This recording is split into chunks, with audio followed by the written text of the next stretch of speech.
Ada Bu, silakan tentang doa. Ada Bu, tentang doa. Waalaikumsalam warahmatullahi wabarakatuh.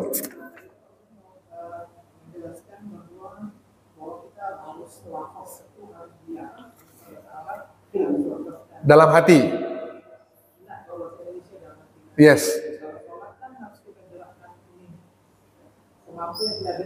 Iya, didengar oleh telinga sendiri. Orang baca kuat.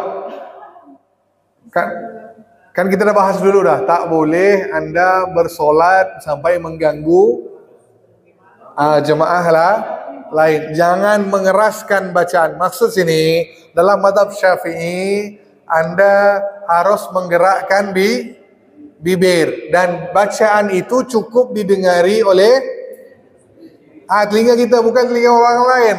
Faham tak? Bukan telinga orang lain, telinga kita. Maka bacaan itu cukup, maka tidak perlu dikeraskan sampai mengganggu jemaah.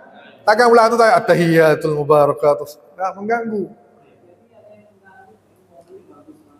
Nah, makanya orang yang mengganggu ada di sini. Mana dia? Ada? Siapa yang suka baca kuat-kuat? Ada?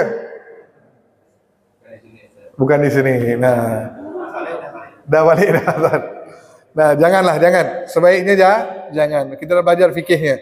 Bacaan dalam mazhab Syafi'i cukup menggerakkan bibir, didengari oleh telinga sendiri. Itu pun tidak terlalu kuat, cukup sekadar menggerakkan bibir. Bismillahirrahmanirrahim. Tak perlu kuat sampai terganggu orang yang solat di sebelah. Tapi kalau anda solatnya munfarid, solat sendirian, terserah nak kuat ke, nak teriak ke, terserah atau nak baca. Tapi dalam berjemaah jangan.